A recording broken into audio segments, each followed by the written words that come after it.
Humiga ka ng maayos at komportable. Ipikit ang iyong mga mata. Huminga ng dahan-dahan, malalim, at saka dahan-dahan mong ibuga ang hangin. Sa bawat paghinga, mararamdaman mong gumagaan ang bigat ng iyong katawan. Sa bawat pagbuga, pakawala ng lahat ng pagod at alalahanin ng araw. Isa pa, huminga ng malalim. Isipin mong ikaw ay nasa paanan ng isang bundok sa bansang Hapon, balot ng hamog at katahimikan. Ang malalim na simoy ng hangin ay dumadampi sa iyong balat, at ang tunog ng mga kuliglig at dahon ay tila musika ng gabi. Dito magsisimula ang ating kwento, ang alamat ng isang mandirigmang hindi lamang humarap sa mga laban ng espada, kundi sa mga laban ng puso at kaluluwa. Siya, si Musashi Miyamoto, ang mandirigmang sa huli naging hangin. Ngayon, hayaang maging payapa ang iyong diwa at sabay nating simulan ang unang kabanata, ang alamat ni Musashi Miyamoto, ang mandirigmang naging hangin. Sa isang tahimik na nayon sa Ibara, Japan, sa gilid ng kagubatan at malapit sa ilog, isinilang si Shinmen Takeso, na mas kilala natin ngayon bilang Musashi Miyamoto. Ang nayon ay maliit lamang. May ilang kubo, palayan, na bumabalikwas tuwing dumarating ang hangin, at isang ilog na kumikislap kapag tinatamaan ng sinag ng buwan. Isinilang siya sa panahon ng kaguluhan, kung saan ang mga samurai ay naglalaban-laban para sa dangal, at mga Panginoon ng lupaing Hapon ay nagsasagupaan sa walang katapusang digmaan. Hindi niya nakilala ng malalim ang kanyang ina, at ang kanyang ama, isang bihasa ngunit malamig na mandirigma, ay bihira magpakita ng lambing. Mula sa murang edad, natutunan niyang ang buhay ay hindi kasing lambot ng dahon ng sakura, kundi kasing tigas ng bakal ng espada. Sa kanyang pagkabata, madalas siyang maglakad ng mag-isa sa tabing ilog. Doon niya nakikita ang mga isda na lumalangoy laban sa agos. Napansin niyang kahit maliit ang mga ito, hindi sila sumusuko sa lakas ng tubig. At sa kanyang murang isipan, na itanim ang isang aral. Kung ang isda ay kayang labanan ng agos, kaya ko ring labanan ng kapalaran. Sa edad na 12, una niyang ginawakan ng isang espada. Hindi ito gawa sa bakal. Isa lamang itong makapal na sanga ng puno na tinabas ng kanyang ama.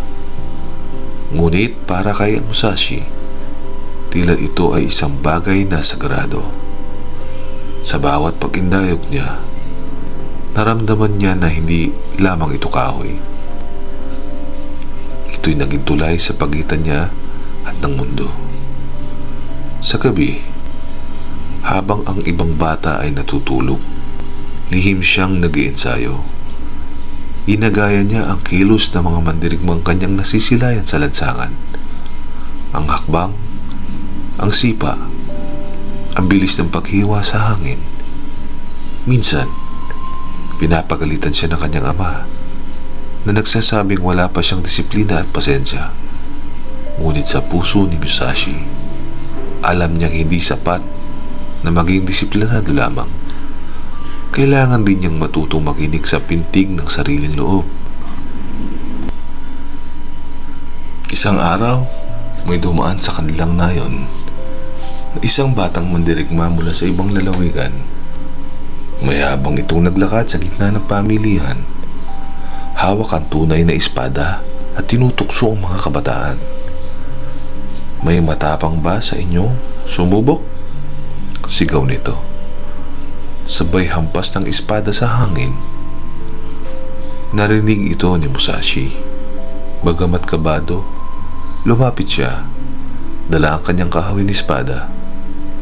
Ang lahat ay natawa. Isang payat na binatilyo laban sa bihasang mandirigma. Ngunit hindi natinag si Musashi.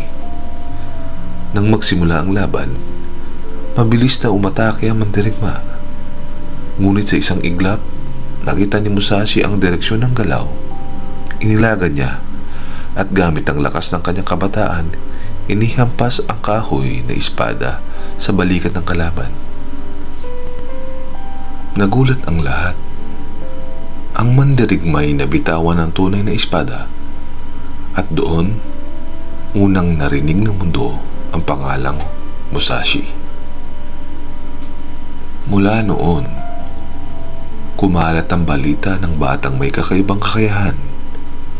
Ngunit para kay Musashi, hindi yun dahilan ng pagmamataas. Sa halip, nag-iwan ito ng tanong sa kanyang isip.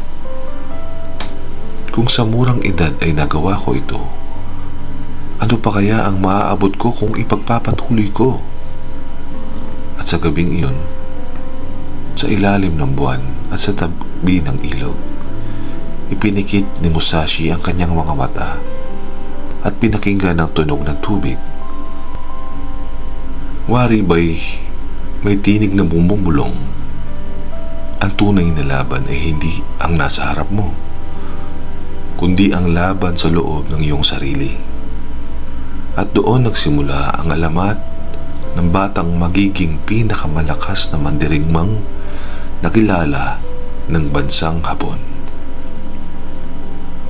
Lumipas ang ilang taon at si Musashi na ngayoy nagbibinata ang lakas at katawan ay hindi na makontento sa maliit na nayo na kanyang kinalakihan. Sa bawat hampas ng hangin sa palayan at sa bawat agos ng ilog na kanyang tinititigan, parang may tawang na dumadaloy mula sa malayo.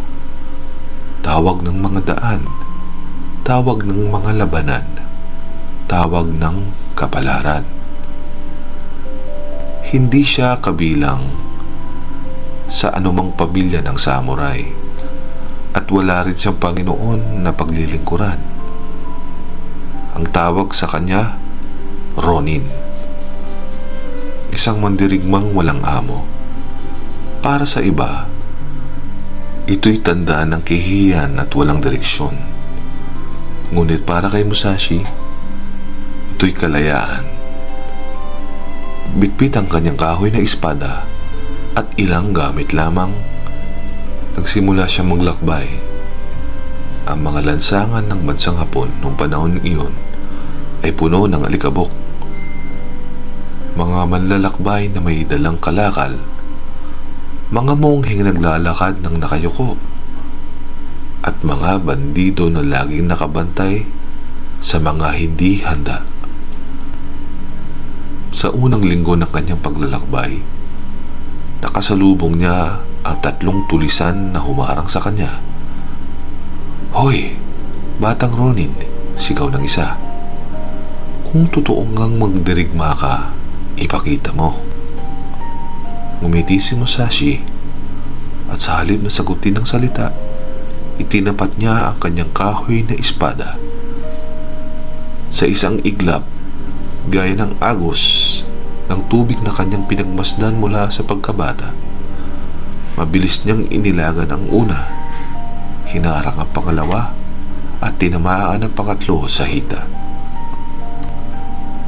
Bago pa sila makabangon, siya'y nakalampas na.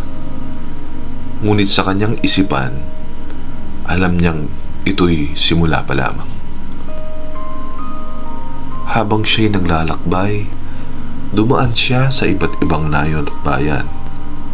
Doon niya nakaharap ang iba't ibang mandirigma, mga batang katulad niya na naghahangad ng dangal, ng matatandang samurai na naghahanap ng muling laban, at mga monghe nagtuturo ng filosofiya ng katahimikan.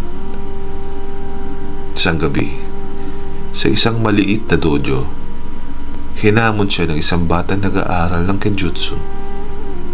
hindi niya ito tinanggihan. Sa kinalang sagupaan, kitang-kita ang pagkakaiba. Ang bata'y marunong sa formal na galaw, ngunit si Musashi parang hangin. Hindi mahulaan, hindi matigil, laging may bagong anyo. Sa huli, siya ang nanaig. Ngunit pagkatapos ng laban, hindi siya nagdiwang. Lumapit siya sa batang natalo at itinuro ang kahalagahan ng pagpapatuloy ng ensayo. Ang talo ay hindi wakas, wika niya. Ito'y simula lamang ng pagkatuto. Habang dumarami ang kanyang panalo, mas lalo siyang nakilalang mandirigma. Ngunit kasabay nito, dumadalas din ang kanyang pag-iisa. Sa bawat paglalakbay sa ilalim ng buwan, tinatanong niya sa sarili, ano ba talaga ang hinahanap ko? Dangal? Katanyagan? O ang tunay na kahulugan ng espada? Sa katahimikan ng gabi, habang nakahiga sa tabi ng apoy, naririnig niya ang ihip ng hangin. Para bang may sagot na nakatago roon. Isang sagot na hindi nakikita sa pamamagitan ng laban, kundi sa pamamagitan ng malalim na pagninilay. Sa panahong iyon, bihira siyang gumamit ng totoong espada. Sa halip, nananatili siya sa kanyang kahoy na sandata. Pinagtatawanan siya ng ilan. Isang ronin na walang bakal na espada. Ngunit, para kay Musashi, ang kahoy na espada ay hindi kainahan.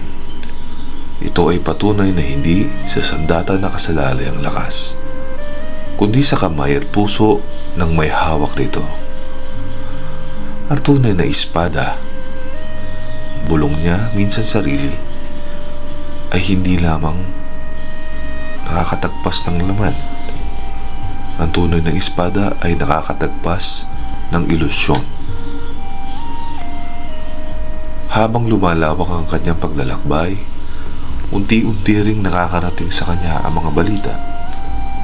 May mga dakilang mandirigma na naghihintay, mga pangalan na nagiging alamat na sa kanyang panahon. Ang ilan ay nais siyang subukan, ang iba naman ay nais siyang durugin bago pa siya maging banta. At sa kabila ng lahat, si Musashi na natiling kalmado, tulad ng ilog na hindi natitinag at tulad ng hangin na hindi mahawakan. Sa dulo ng kanyang paglalakbay bilang ronin, isang pangalan ang muling lumitaw, isang mandirigma na magiging pinakamahalagang bahagi ng kanyang buhay, si Sasaki Kojiro. Sa patuloy na paglalakbay ni Musashi, dumating ang balita na umabot hanggang sa kanyang pandinig. Isang mandirigmang nagngangalang Sasaki Kojiro ang nagiging alamat sa mga dojo at lansangan ng Kyoto. Kilala siya bilang Ganryu. May hawak ng isang napakahabang espada na tinawag na Monoho Shizao, ang pampatuyo ng damit. Dahil sa haba nitong halos umaabot sa kanyang katawan, si Kojiro ay hindi lamang isang bihasa. Siya ay isang alamat na buhay. Ang kanyang bilis, ang kanyang teknik na kilala bilang Chubame Gaishi, hiwa ng langay-langayan, ay hindi pa raw napapantayan. At gaya ng lahat ng alamat, lagi itong may kasamang yabang. Kung si Miyamoto Musashi nga ay tunay na mandirigma, bakit hindi siya humarap sa akin? Ganito raw ang sabi ni Kojiro sa harap ng kanyang mga lagad. At gaya ng hangin na hindi matahimik, nakarating ito kay Musashi. Isang mensahero ang dumating kay Musashi. Sa isang sulat, malinaw ang hamon. Sa isla ng Ganryujima, sa ilalim ng araw, ipakita natin kung sino ang tunay na espada ng Hapon. Hindi nagatubilis si Musashi. Ngunit hindi rin siya nagpakita ng labis na pagmamadali. Sa halip, ngumiti lamang siya at tumugon ng kung nais niyang makita ang aking espada. Hintay niya ako sa baybayin. Dumating ang umaga ng laban. Ang dagat ay kalmado, tila ba'y nakikiramay sa darating na sakupaan. Si Kojiro ay dumating sa isla, nakasuot na magarang kasuotan at bitbit ang kanyang mahabang espada. Ang kanyang mga taga-suporte ay sumisigaw at nagpapalakpakan, puno ng tiwala sa kanyang panalo. Ngunit si Musashi, wala pa. Ang oras ay lumipas at ang init ng araw ay lalo lamang bumigat. Nainis si Kojiro at sa kanyang galit ay hinila ang kanyang espada at itinapon ang kanyang scabbard sa dagat. Ang espada ko'y hindi nakakailanganin ng takip. Sa labanang ito, walang pag-urungan. At sa wakas, dumating si Musashi. Nakasakay sa isang maliit na bangka. Hawak-hawak, hindi isang bakal na espada, kundi isang kahoy na boken na kanyang sariling hinugis mula sa sagwan. Nakalugay ang kanyang buhok at may bahid ng pagkaantok ang kanyang mata. Ngunit sa likod nito, naroon ang katahimikan ng isang mandirigmang handa. Nang magtama ang kanilang mga mata, parang tumigil ang oras. Ang mga ibon ay hindi kumilos at ang dagat ay tila hindi huminga. Si Kojiro ang unang umatake. Isang mabilis na Chubabe Gaishi. Ang kanyang espada ay lumipad sa ere. Mabilis na parang pakpak ng ibon. Ngunit sa mismong iglap na yon, nakita ni Musashi ang direksyon. Gamit ang kanyang kahoy na espada, sinalubong niya ang atake at ang isang biglang hampas. Tinamaan si Kojiro sa ulo. Ang kahoy ay tumama sa bungo at sa isang iglap, ang alamat ni Kojiro ay natapos. Ang kanyang espada ay nahulog sa buhangin at siya'y bumagsak. Tumahimik ang lahat. Ang dagat, ang mga tao, ang hangin. Parang nakikiisa sa bigat ng pangyayari. Si Musashi tumayo lamang, walang galak, walang yabang. Tinitigan niya ang kahoy na espada sa kanyang kamay. Tila ba'y nagtatanong, ito ba ang kahulugan ng aking landas?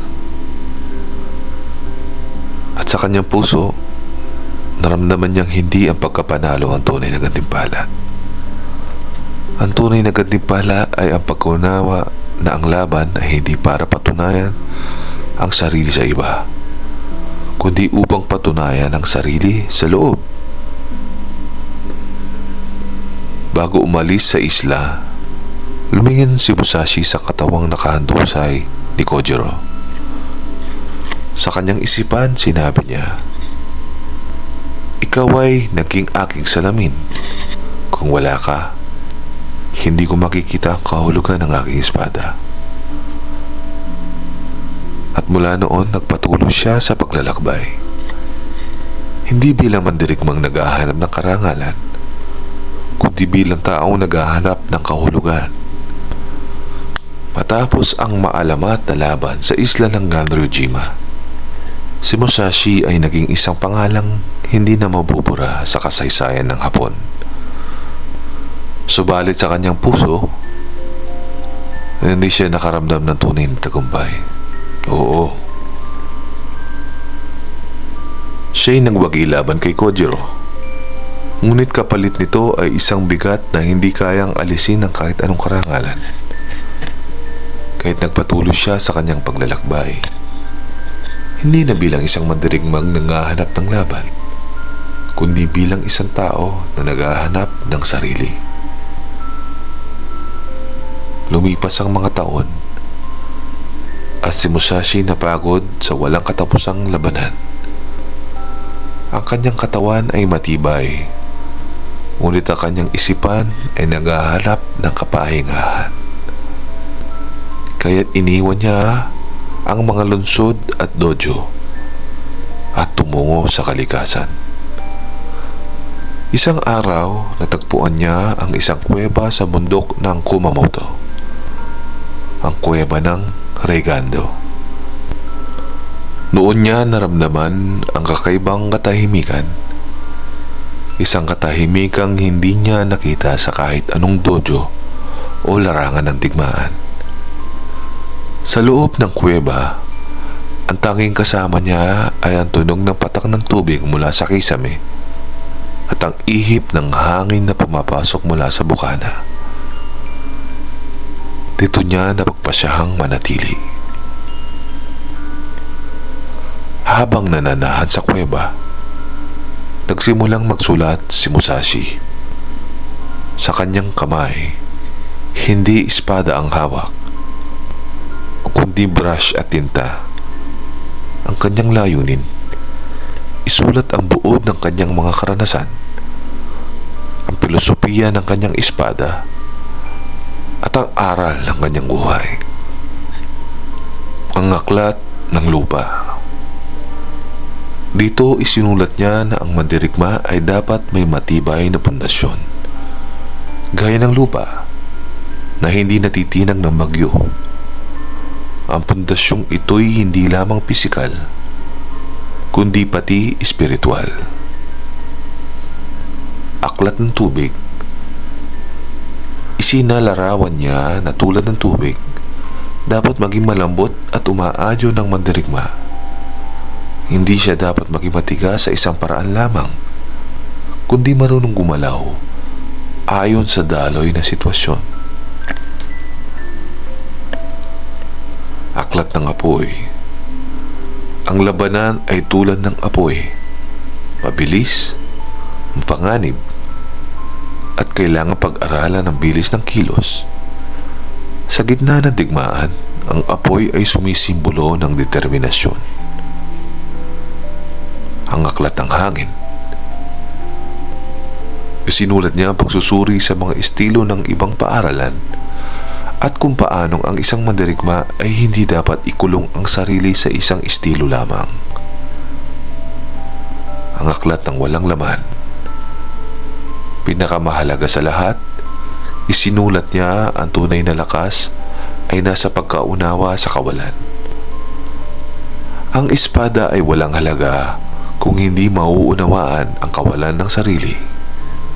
Sa kawalan, sabi niya, doon lumilitaw ang tunay na anyo. Habang isinusulat ang aklat, madalas siyang nakaupo sa loob ng kuweba, nakapikit, nakikinig sa hangin, sa kanyang isipan. Nakikita niya ang lahat ng laban ng kanyang dinaanan at ang bawat mandirigmang kanyang nakaharap. Hindi na niya nakikita ang mga ito bilang kaaway, bagkus nakikita niya sila bilang mga guro. Bawat isa'y nagturo sa kanya ng bahagi ng kanyang sarili. At sa kanyang katahimikan, naramdaman niya na unti-unti siyang nagiging higit pa sa isang mandirigma. Siya'y nagiging anino, nagiging agos ng tubig, nagiging hangin. Isang araw, habang nakaupo siya sa labas ng kuweba, may dumating na batang mandirigma na nais siyang makita. Dala nito ang pangarap na maging pinakadakilang samurai sa Japan. "Musashi-sama," sabi ng bata. "Turuan mo ako ng sikreto ng iyong espada." Ngumuti si Musashi at tinuro ang paligid. "Pakinig ka sa hangin. Tingnan mo ang pagdaloy ng ilog. Ramdamin mo ang apoy ng araw, ang tibay ng lupa, at ang lamig ng kawalan sa gabi. Kung matutunan mong makinig, wala na akong dapat ituro. Ang kalikasan na ang magiging guro mo." Namilog ang mata ng bata at doon niya napagtanto ang sikreto ni Musashi ay hindi nasa espada, kundi nasa paraan ng kanyang pagkaunawa sa mundo. Nanatili si Musashi sa Regando hanggang sa kanyang huling mga araw. Doon, sa katahimikan, isinulat niya ang kanyang iniwang pamana. Hindi ito kayamanan, hindi ito lupa, hindi ito kaharian. Ang iniwan niya ay ang pilosopiya ng pag-aaral na ang tao, tulad ng espada, ay dapat matutong magbago, matutong magpakumbaba, at sa huli matutong maglaho tulad ng hangin. Sa mga huling taon ng kanyang buhay, habang nananatili sa kuweba ng Regando, si Musashi ay hindi lamang naging nag-iisang manlalakbay o manunulat. Unti-unti siyang dinadalaw ng mga kabataan, mga batang mandirigma naghahanap ng aral, mga batang tulad niya noong minsay puno ng apoy at pangarap. Ang balita tungkol sa kanya ay kumalat na parang ihip ng hangin.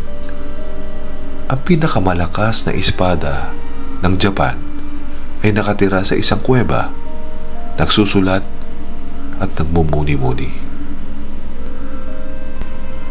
Isang araw, may dumating na binatang nangangalang Yuri na may daladalang lumang espada at pusong sabik matuto. Lumuhod siya sa harap ni Musashi at nagsabi, "Musashi, turuan mo ako ng tunay na landas ng espada. Hindi ko na isang kapangyarihan para manakop, kundi ang lakas para hindi na muling alipinin ang aming nayon." Tinitigan siya ni Musashi. Mata na tila nakakita ng kaluluwa, hindi lamang ng katawan. At sa huli tumango siya. "Kung nais mong matuto, unahin mong hubugin ang iyong sarili. Ang espada ay susunod lamang." Hindi niya tinuruan ang mga alagad sa pamamagitan ng formal na klase o paulit-ulit na galaw. Sa halip, dinala niya sila sa ilog at pinaupo sa tabi ng tubig. "Tingnan ninyo ang isda," sabi niya. Hindi sila lumalaban sa agos ng lahat ng oras. Minsan sila'y dumadaloy, minsan sila'y tumatalon pataas. Ang espada ay hindi dapat palaging na matigas. Dapat itong marunong sumabay. Dinala rin niya sila sa kakubatan. "Pakinggan ninyo ang hangin," bulong niya.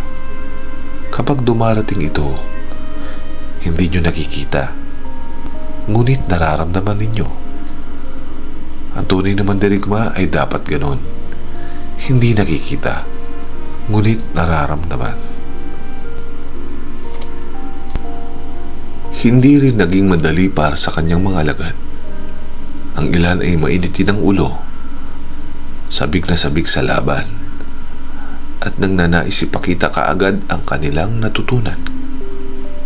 Isang gabi, dalawang mag-aaral ang naghamunan. hawak ang kanilang mga kahoy na espada, nagsimula sila magduelo. Puno ng yabang at ingay. Ngunit bago pa sila makapagpatuloy, dumating si Musashi. Hindi siya sumigaw. Hindi siya nagalit. Sa halip, tumayo siya sa pagitan nila. Walang espada at tumingin lamang. Sa bigat ng kanyang presensya, natigil ang dalawa. Ang espada, wika niya, ay hindi laruan ng pagmamataas. Kung nais niyong patunayan ang sarili, patunayan niyo ito sa harap ng sarili niyong puso, hindi sa pamamagitan ng sugat ng kapwa. At mula noon, natuto ang kanyang mga alagad na ang tunay na laban ay hindi laban ng espada laban sa espada, kundi laban ng puso, laban sa sarili nitong kahinaan. Habang lumilipas ang mga taon, mas marami pang kabataan ang dumating upang makinig. Hindi lahat ay natutong maging mandirigma. Ngunit bawat isa ay may natutunan. May isa na naging magsasaka at sinabing ang mga aral ni Musashi ay tumulong sa kanya upang makinig sa tibok ng lupa. May isa namang naging monghe. Dala ang pilosopiyang natutunan mula sa aklat ng 5 elemento. Para kay Musashi, iyon ang pinakamahalagang tagumpay. Hindi ang bilang ng kanyang napatay, kundi ang bilang ng pusong natutong maglakad sa sariling landas. Isang gabi, habang sila'y nakaupo sa paligid ng apoy, nagsalita si Musashi sa kanyang mga alagad. Isipin ninyo ang hangin. Hindi nyo ito mahahawakan, ngunit nararamdaman nyo ito sa bawat balat ng iyong katawan. Ang hangin ay hindi nagmamay-ari ng kahit ano, ngunit lahat ay dumadaloy sa kanya. Ganon din naman dirigma. Kapag pinilit mong hawakan ng lahat, mawawala sa iyong lahat. Ngunit kung matuto kang maging tulad ng hangin, wala makakaagaw sa iyo ng iyong kalayaan.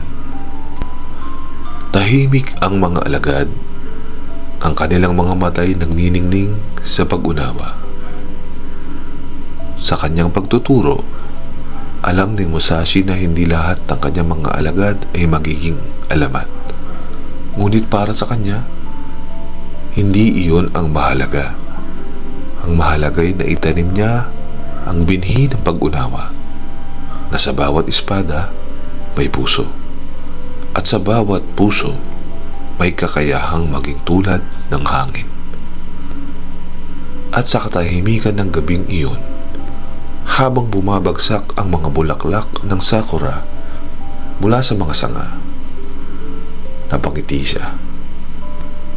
Sapagkat nakita niya ang kanyang kabataan sa mga batang ito, at alam niyang hindi na mawawala ang kanyang iniwang pamana. Habang patuloy ang pagtuturo ni Musashi sa kanyang mga alagad, unti-unti ring nagbabago ang kanyang pananaw sa buhay. Mula noon sa isang batang sabik sa laban na naging ronin na walang takot, hanggang sa maging mandirigmang hinahangaan ng lahat. Ngayon, siya'y isang matandang nagmamasid sa mundo. Mas pinapahalagahan ang katahimikan kaysa sigawan ng espada. Ngunit kahit sa kanyang pagtanda, hindi siya tulong nakalayo sa mga laban. Sa halip, natutunan niyang may mga laban na hindi kailangan ng espada. Mga laban na mas mabigat at mas totoo. Isang araw, dumating sa Reigano ang isang batang mandirigma na puno ng yabang. May dala siyang makinang na espada at mata na nagliliyab sa ambisyon. "Musashi Miyamoto," sigaw niya mula sa bungad ng kuweba. "Narinig ko ang iyong alamat. Ngunit ang mga alamat ay para lamang sa mga patay. Ako ang bagong henerasyon. Humarap ka sa akin at ipakita kung bakit ikaw ang tinatawag nilang pinakamalakas. Lumabas si Musashi. Nakasuot lamang ng simpleng robe. Walang dala kundi isang kahoy na tukod. Nakatingin lamang siya sa binata. Walang bakas ng galit o takot. Kung laban ang nais mo, Anya, handa akong umarap. Ngunit tandaan mo, ang tunay na laban ay hindi ang pagpapatumba ng kalaban. Ito ay pagpapatumba ng iyong sariling kayabangan. Nag-init ang ulo ng binata at agad siyang sumugod. Ngunit sa bawat pag-atake niya, si Musashi tila usok. Naiilaga ng bawat hiwa, ay tutulak ang bawat hampas, nang hindi man lang lumalaban ng buong lakas, hanggang sa ang binata ay mapagod. Ang kanyang galaw ay bumagal, at siya'y bumagsak sa tuhod.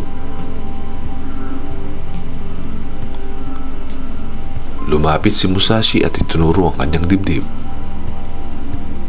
Ang kaaway na tunay mong hinaharap, bulong niya. Sa mga susunod na araw, madalas niyang ipaalala sa kanyang mga alagad, lahat ng tao ay may laban. Ngunit ang pinakamatindi sa lahat ay hindi laban sa ibang tao, kundi laban sa sarili, sa kasakayman, sa takot, sa kayabangan. Kapag natalo mo ang sarili mo, wala nang espada ang makakatumba sa iyo. Isang gabi, habang nagmumuni sa ilalim ng buwan, nakaramdam siya ng bigat sa kanyang katawan. Ang kanyang mga bisig na minsang mabilis ay mabagal na.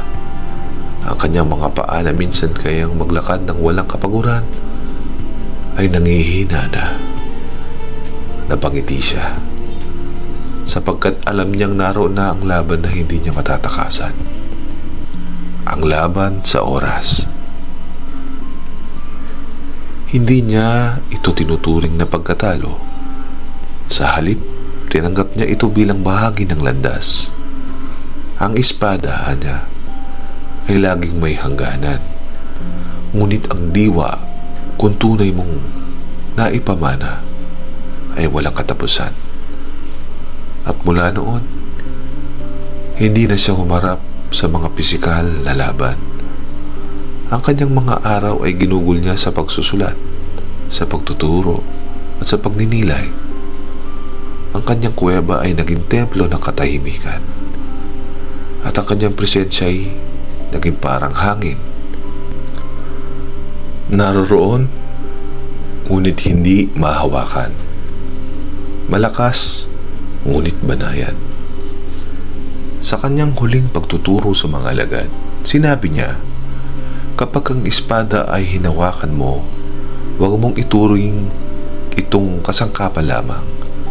Ituring mo itong salamin. Ang lahat ng galaw mo ay refleksyon ng iyong puso. Kung puno ng galit ang puso mo, ang espada ay magiging magulo. Kung puno ng yabang, ang espada ay magiging bulag. Ngunit kung puno ng katahimikan, ang espada ay magiging malinaw, kasing linaw ng hangin. At sa gabing iyon, habang bumabagsak ang mga bulaklak ng sakura sa paligid ng kuweba, ang kanyang mga alagad ay natahimik. Alam nila na ang laban na tinutukoy ni Musashi ay higit pa sa espada. Ito'y laban na dala-dala nilang habang buhay. Sa paglipas ng panahon, ang katawan ni Musashi ay hindi na katulad ng dati. Ang kanyang mga kamay na minsan matatag ay nanginginig na. Ang kanyang mga mata na minsan malinaw ay unti-unting lumalabo. At ang kanyang mga hakbang na kayang tumawid ng bundok at ilog ng walang kapaguran, ngayon ay mabigat at mabagal. Ngunit sa halip ng panghinaan ng loob, tinanggap niya ito, sapagkat alam niyang ito'y bahagi ng paglalakbay bahagi ng laban na hindi niya matatakasan. Ang laban sa oras at kamatayan. Lumipat si Musashi sa isang maliit na kuweba sa Regando upang gugulin ang kanyang mga natitirang araw. Doon siya nanahimik, nagsusulat at nagmumuni. Sa kanyang tabi palagi may maliit na lampara at ang kanyang mga panulat. Ang mga alagad niya ay madalas dumalaw, nagdadala ng pagkain at tubig, ngunit higit sa lahat ay naghahangad ng kanyang mga huling aral. Hindi na siya madalas magsalita ng mahaba. Sa halip, mga simpleng salita na puno ng bigat. Ang tao, wika niya isang gabi, ay parang ilog. May panahon ng pag-agos, may panahon ng paglalim, at may panahon ng pagtikil. Huwag mong labanan ang takbo ng tubig. Yakapin mo ito. Hanggang dito na lamang ang kwentong ito. Daming salamat sa pakikinig at magandang gabi.